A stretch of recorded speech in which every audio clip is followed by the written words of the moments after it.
Hello, my name is Elmer Eusebio, and today I will be talking about the self, specifically the different aspects and variations of self and how they play a role in adolescents' lives as they grow. There are many, That's a lot of manys. many Like how different kinds of self to get into. So let's not drag this intro and get started with the many selves. Wait, that doesn't sound right. Oops.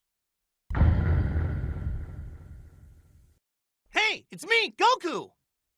Well, we can't get ahead of ourselves by talking about all the different types of self without establishing the self itself. That was definitely the sentence of all time. Basically, the self is you, not your body, but your mind, and everything in your mind. What you like and dislike, what you find scary and dangerous, what makes you pick left or right, funny and unfunny, whether green shirt or red shirt, she loves me, he loves me not, the existential dread of knowing that eventually the sun will explode and reset the solar system, effectively making our efforts of life meaningless with no confirmation of an afterlife. All these aspects and much more are what make up yourself. But it's more than just preferences and biases. There's personality, talents, how you perceive the world, and how you believe the world perceives you. But I'm getting ahead of myself. Let's really dissect this topic and hit the many part of the selves. I meant selves. Please don't fire me. The inner machinations of my mind are an enigma. Self-understanding is a complicated self due to similarities of other selves like self-concept and self-awareness, so I'll do my best to simplify it as much as possible. Understanding is the identification of your soul or underpinning, like your occupation or status. Actually, I got a good idea. Let's take me, for example. If I were to break down my sense of self-understanding, I would understand that I am a student, because I'm taking classes in a college for a degree.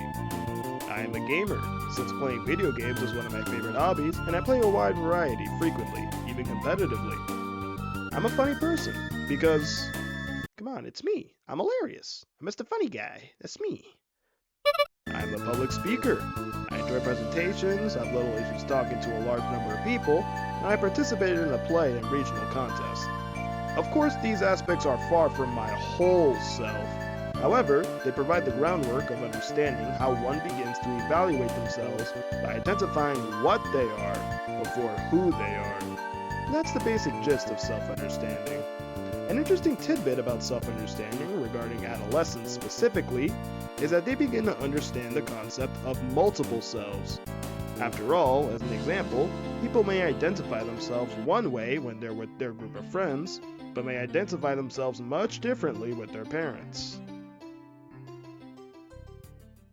I don't know, man. I feel like Super Mario Sunshine really gets overshadowed by the fact that it's sandwiched between Super Mario 64 and Galaxy.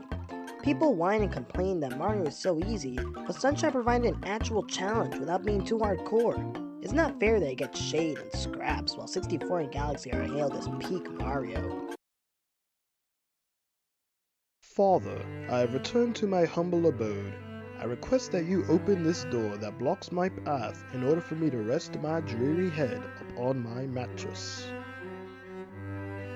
The door's unlocked, idiot. Are you a real villain? Well, technically, nah. With self-understanding out of the way, it becomes a lot easier to explain both self-esteem and self-concept, since it builds off of self-understanding. Self-esteem, which is also known as self-worth and self-image, is how you globally evaluate yourself. Self-concept is actually the same, but it's confined with domain evaluations. In order to thoroughly explain myself, let's bring out that little chart I used earlier to explain self-understanding, using me as an example again, because I'm so awesome. Let's start with self-esteem. As I stated earlier, esteem is how one globally evaluates themselves, in other words, how they judge themselves as a whole person. For me, I'd consider myself a generally good person, due to my lighthearted and friendly nature. This is a common example of self-esteem. But what about self-concept?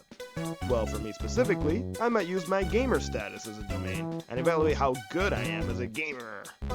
Given the fact that I play competitively, which makes me more skilled than the average player, I consider myself to be a skilled gamer. Another example is my student status. I'd consider myself an okay student, due to the fact that I consistently receive average scores in most of my classes and assignments. What's interesting about esteem and concept is that there can be two different sets of them, split into perception versus reality. Perception being the esteem and concept we believe to be versus what's closer to the truth. There are many people with low self-esteem that perceive themselves in a worse light than usual, while the opposite end comes in the form of narcissism.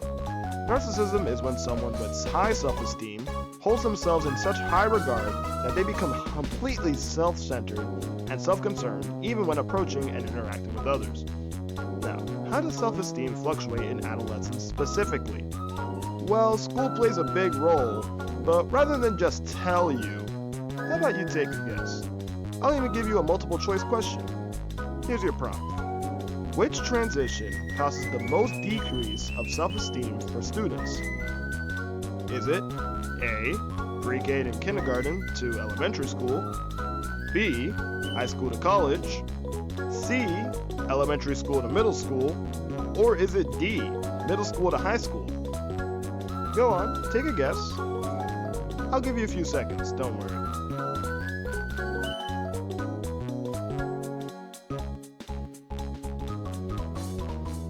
You got an answer yet? Well, you do now, because if you answered C, elementary school to middle school, you're probably speaking from experience, because you are correct. And just in case you didn't choose C, let me list it off. The transition between school structure, previous norms, and teachers often leaves kids confused and perhaps even frustrated. Puberty. I don't think I need to explain the case on that one. Identification. As I talked about earlier, kids may identify themselves differently depending on their audience, since this is the time in their lives when they're trying to gain a sense of individuality and discovering themselves. There's probably more stuff that can deteriorate someone's self-esteem in middle school, but I'll abstain. I hated middle school. Tooey.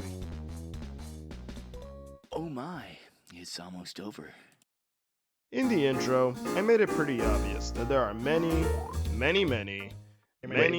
Shut up. different aspects of self. Frankly, covering them all would be extremely tedious and time-consuming. Now, you may be asking, well, why only self-understanding and self-esteem? What makes them special enough to be in this discussion over the others? The reason being is that they're the foundation. Understanding and the self-evaluation of that understanding is the root of your self. From there onward, people begin to branch off into many different paths of self-discovery and analysis, whether it be through self-awareness, self-respect, self-protection, and so on. But it always starts with self-understanding, which then gets expanded upon with self-esteem and self-concepts. That's all I have for today. So, this has been Elmer.